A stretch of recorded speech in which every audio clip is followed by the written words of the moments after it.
عائله‌های افغان که بر اثر جنگ از هم جدا می باشند در آرزوی صلح در سراسر افغانستان هستند. محمد گل افسری پلیس است ولی دو برادرش به طالبان جنگجوی پیوستند. آنها چند دفعه در سنگرهای مخالف سوی هم تیر خالی کردند. چون این حادثه کمش 2 بار در همین منطقه روی داد.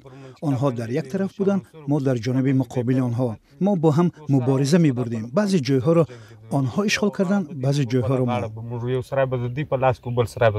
گل در دوام تخمیناً 5 سال گذشته از عائله و دوستانش خبری ندارد. ولی اخیراً کسی برایش گفت که یکی از برادرانش به قتل رسیده است. او شاید 15-20 روز پیش کشته شد. معلم 1 هفته پس از مرگ برادرم به من این اطلاع را رساند. شما مرگ برادرتان را در نظر دارید؟ بله، او در جریان حمله هوایی کشته شده است.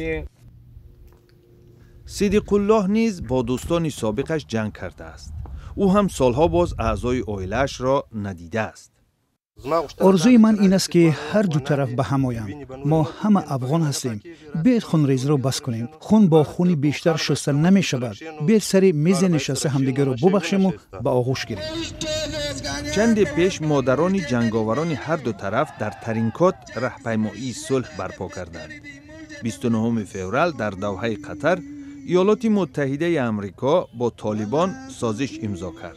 هدف از آن ختم جنگ و آغاز مذاکرات طالبان با حکومت افغانستان است. 2 فرزند سرفراز هم در سنگرهای مقابل قرار گرفتند. 4-5 سال میشه یک بچه‌مان طالب است. ما بالاخره ایامی جنگ خونریزی و ایامی چیا خسته شدیم. ما میخوایم که اگر امی دولت امروی طالبان امروی دولت یک تفاهم به میان بیارن، ما خواهان صلح آشتی هستیم. دیگه خواهان جنگ نیستیم. ما جنگ خسته شدیم. کلین سرفراز صابره هم جانبدار سخنان پدر شوهرش می باشد.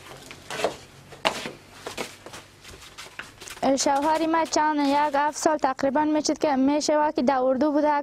زندگی من یک کمی خوب بود. حالی ایدسی همی جنگ همی به اتفاقی شده که ما جدا سیم، هم دیگر دور سیم. و یک ایورم در طالب صد و بالا و آمدن نمیتونم، ما اوجا رفتن نمیتونیم. او زنی ایورم ایمد دور سه کلگیش هم پریشان سیم. ما خش سیم که سل شوه همی جنگ سا خسته شدیم.